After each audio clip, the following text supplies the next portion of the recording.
Excited about what we have to announce. I am now into my 4th month of my 9th year here at the Opera House. And if there's one thing I've learned over that time, is that when you think of the Opera House, you think of 4 people. Even as I travel across the state, when I meet people in the industry, and I mention that I work for the Fredonia Opera House, they also automatically think of these 4 people. They might not remember their names exactly. Sometimes I hear, the Fredonia Opera House. Do you know that tall guy who worked at the college and his wife? They're musicians of some sort, I think. Or I hear, I know the Fredonia Opera House. How is that couple? I forget their names. He's funny, always making puns. So you see, others know what I have already learned, that there are 4 names synonymous with the Fredonia Opera House, and they are Jim and Carol Bolts and Dick and Carmen Gilman.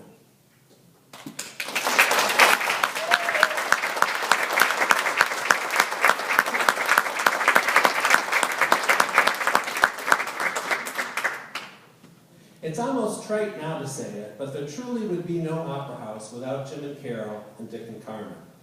Many of you were here during the theater's restoration process, so you know the lengths to which the Boltses and the Gilmans were involved in saving this theater. And in the 20 years since the restoration, they have been a constant at the Opera House. Their commitment to making this theater survive did not stop when the doors opened the first time, or the second, or the 50th, or the 1000th. In fact, over the past 20 years, the doors to this theater have opened for more than 2,150 events. And the commitment of these 4 individuals has been unwavering. Let me share with you a bit of what I mean. Jim and Carol Bolts are founding members of the Opera House, meaning that they have contributed annual membership revenue to the theater's operation since it reopened in 1994. And their annual membership donation has been at or has exceeded the organization's highest donor level since that very first year. Jim has served as a member of the Opera House Board of Directors for 2 complete 6-year terms, and for all of those 12 years as an officer of the board. It was a role he was familiar with after having served as the very first chair of the Theater Management Committee, which was the governing group that preceded the official formation of the Opera House Board of Directors. Jim also has served twice as interim executive director. Once in 2000 following the departure of David Munnell, and again in late 2001 following the short tenure of Barbara Aldrich. Indulging their passion for classical music, Jim and Carol worked closely with Grant Cooper and Opera House staff to create the Bach and Beyond Baroque Music Festival in 1995. They have continued to support that annual festival and have served as festival sponsors for all of its 19 years. In Bach and Beyond's earliest days, Carol even served as one of the performing musicians in festival concerts that were held at the Methodist Church, just so she could play the marvelous organ there. But Jim and Carol have not only maintained their financial support of the festival, but also have housed musicians and served as dinner hosts for all 19 festivals. And recognizing the wisdom of enabling others to know the joy of supporting such a worthy cause, Jim and Carol have enlisted the financial support of numerous other individuals for the Bach and Beyond Festival, including concert sponsors that now come from Buffalo and Pittsburgh. Their time and energy is not limited to supporting just classical music, however. Jim and Carol have served as members of the Opera House Usher Corps since its formation, working as house manager and usher for events of all types and all genres of music. And while their work in this capacity has tapered off in the past year or so, Carol can boast having ushered at 496 events, and Jim an astounding 675. An admitted history enthusiast, Jim is forever on the lookout for artifacts and memorabilia pertaining to Fredonia and to the Opera House. His online auction purchases not only have helped grow the collection at the Barker Museum, but they've also helped add several historical artifacts to the Opera House files. And it's also worth noting that Jim is a favorite Opera House tour guide among bus groups and visitors. His penchant for puns keeps the group on their toes, lest they miss out on a comic gem. As many of you know, the Opera House is currently in the midst of only the second capital campaign in its 20 years of operation. Jim not only serves on the advisory committee for this campaign, but currently he and Carol also are among the campaign's largest contributors. Thank you, Jim and Carol.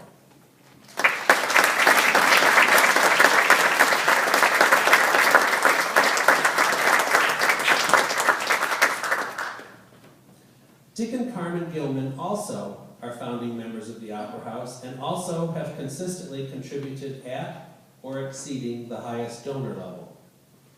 And like the Boltzes, the Gilmans have indulged their artistic passions, much to the enjoyment of others, by creating and serving as sponsors of the Folk and Fredonia Music Series for the past 19 years. Their annual sponsorship gift helps underwrite the presentation of 3 or 4 concerts each season by rising and renowned folk artists. Artists like Pat Donahue, Robin and Linda Williams, Jonathan Edwards, John Gorka, Bill Staines, Dan Berggren, friends John Kirk and Trish Miller, Peggy Lynn and Dan Duggan, and countless others. Accomplished musicians themselves, Dick and Carmen plan, coordinate, and host the theater's annual Folk and Fredonia Free-for-All, which serves as the official kickoff to the Folk and Fredonia series each season. That event features talented local and regional musicians who gather to provide a 2-hour free admission concert, complete with door prizes and raffles. Dick and Carmen not only plan, coordinate, and host this event, they also perform in it, and they provide a catered dinner for all the musicians and performers following the concert. Believe me, it's one of our favorite events here at the Opera House, and that's because we don't have to do any of the work. Recently, in an effort to enlist others in supporting the Folk and Fredonia series, the Gilmans had the idea to create a number of traditional style rocking horses made of pine, using a pattern that they happened upon nearly 50 years ago when purchasing a horse for their daughter Janet. Using Dick's woodworking skills and Carmen's artistic hands, they crafted 10 horses, and in an effort called the Opera House Rocks, these horses were offered as incentive gifts to help secure donations for the folk series. Dick and Carmen neither charged anything for their time in creating the horses nor asked for funding for the materials. All 10 horses have now found homes with donors, and I understand a new herd is currently being constructed. Like Jim, Dick also serves as a member of the advisory committee for the Opera House's current capital campaign, and to date, he and Carmen are the campaign's single largest contributors. Both Gilmans volunteer as usher and house manager for the Opera House events, and each are members of the Opera House Usher Corps' 1891 Club, meaning they have each ushered at more than 100 events. Dick has volunteered his time at 404 events, and Carmen at 393.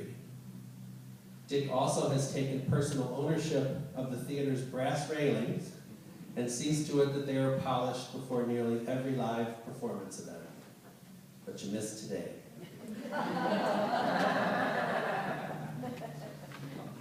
Dick has served as a member of the Opera House Board of Directors twice, each time serving a complete 6-year tenure, like Jim.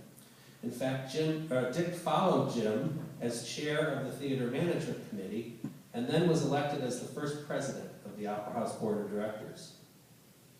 This year, the Opera House's annual fundraising gala, held in late April, included the auction of 14 artist-designed, fan-shaped corner tables. The Gilmans, through their network of friends, secured the services of a furniture engineer who not only helped design and fabricate the tables, He also acquired all the wood and hardware as an in-kind donation from his employer, Fancher Chair Company. Dick helped fabricate all 14 of the tables, and if that were not enough, Carmen served as the artist, designing and embellishing 2 of the tables, while Dick designed and embellished a table of his own. And if you were at that event, you know the excitement that was generated when a bidding war broke out for one of Carmen's tables, and it ended up selling for more than $1,000. Thank you, Dick and Carmen.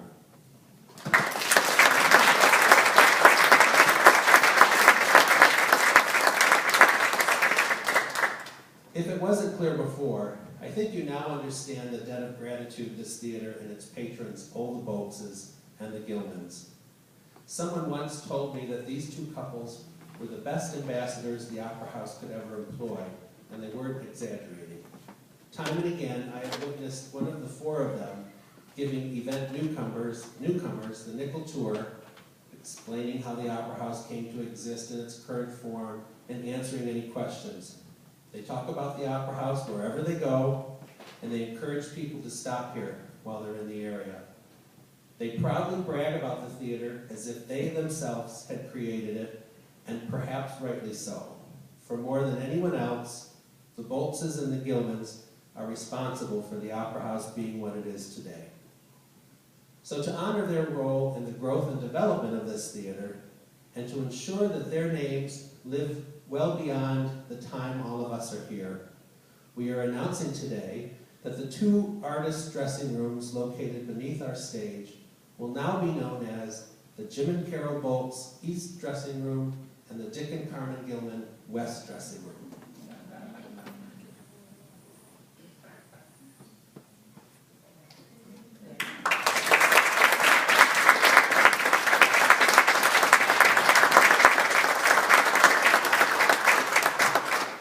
And I just have to add what a personal pleasure it has been for me these last 9 years to get to know both of these couples as well as I have, and to say that I have never witnessed the commitment and enthusiasm exhibited by both of them for a place of brick and mortar. And they've instilled in me that enthusiasm because it's infectious.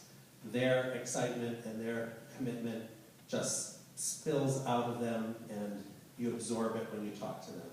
And so I'm so pleased that we can honor you today. I'm pleased to call you friend, and we're so grateful for everything that you've done for the Opera House. And I think Marcia has a microphone down there if any of you would like to say something, either of you.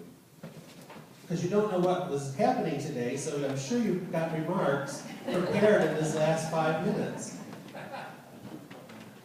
We don't surprise easily. This is a knockout. Yesterday, when Carol and I were thinking about today and the odd scheduling that in the middle of the afternoon, we were trying to figure out, focusing on what it might be. And we came to the conclusion, this is the only disappointment of today. We focused on the fact that it must be one of the people in the audience who would be here today had a great aunt who passed away a while back and left her entire estate to the Opera House. And we can stop the capital campaign right now. Regrettably, that's not true. You're stuck with us. But, we're deeply moved by this. We appreciate it very much. All of you being here today when you could be home on your lawn pulling dandelions.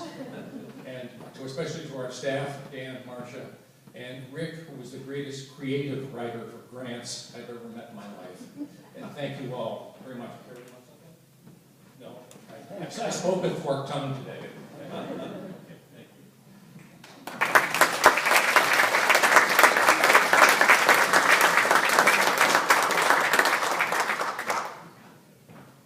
Wouldn't you know, I missed the brass today. For 20 years, I've polished that damn brass in front of every live performance we've had here. And I was going to come down today, and I thought it was 4:45, and I said to Carmen, we gotta go down early because I forgot to polish the guts. This is